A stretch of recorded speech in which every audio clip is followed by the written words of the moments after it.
সেতু ভবনকে যে এখানে যে ধ্বংসযজ্ঞ তার বিবরণ আপনারা এর মধ্যে পেয়েছেন। আপনারা জানেন কি না জানি না, তারা পরপর দুবার পদ্মা সেতুতে আগুন লাগাতে গিয়েছে, পরপর দুদিন জাজিরা প্রান্তে এবং এদিকে মাওয়া প্রান্তে। মানে এই পদ্মা সেতু, এই অর্জন, শেখ হাসিনা যা কিছু অর্জন,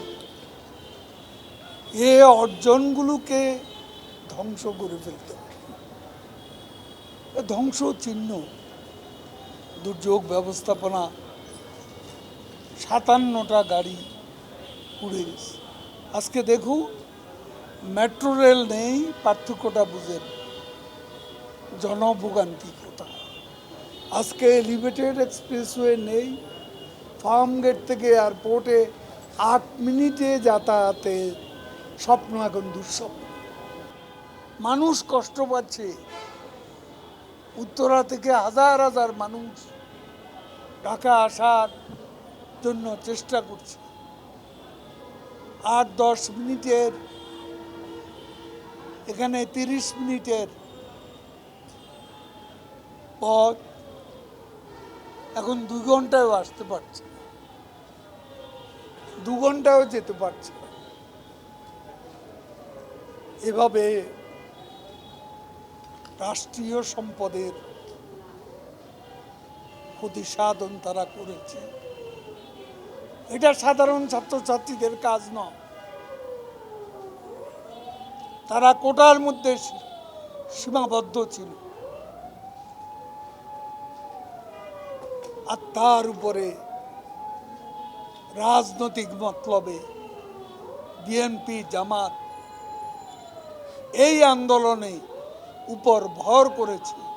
তাদের দীর্ঘদিনের ব্যর্থতার অবসানের জন্য 18 সালে তারা ব্যর্থ হয়েছে। নির্বাচনের আগে অক্টোবর মাসে তারা ব্যর্থ হয়েছে। নির্বাচনে তারা হেরে যাওয়ার ভয়ে অংশ নেয়নি। আজকে ক্ষমতায় নেই, ক্ষমতার উদগ্র লিপ্সা তাদের পেয়ে বসেছে। এজন্য আজকে তারা এখন আর গণতন্ত্র মানে না। তারা আগুন নিয়ে নেমেছে এবং আগুন সন্ত্রাস অস্ত্র নিয়ে নেমেছে। আন্দোলনকারী নয়,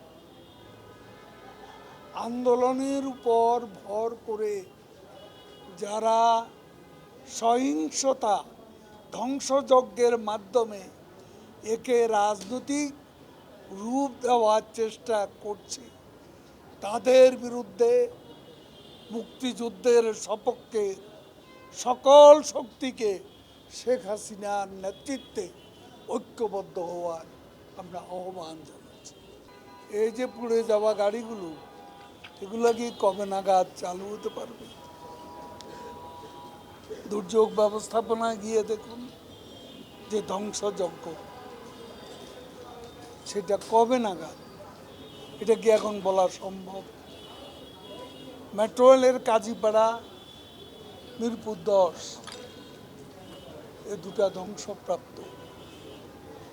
এটা 1 বছরেও যন্ত্রপাতি এনে সচল করা সম্ভব হবে না বলে এক্সপার্টরা জানিয়েছে।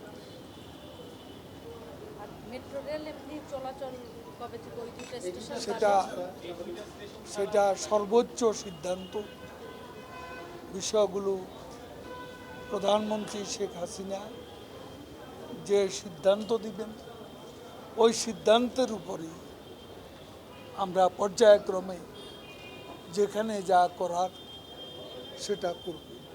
তার সিদ্ধান্তের আগে আমরা কিছু করতে চাই না। তিনি সব কিছুই গভীরভাবে পর্যবেক্ষণ করছেন এবং তিনি প্রত্যক্ষভাবে বিভিন্ন স্থাপনা, বিটিভি সহ বিভিন্ন ধ্বংসপ্রাপ্ত স্থাপনায় গিয়েছেন এবং সব কিছুর ক্ষয়ক্ষতির হিসেব তার কাছে আছে।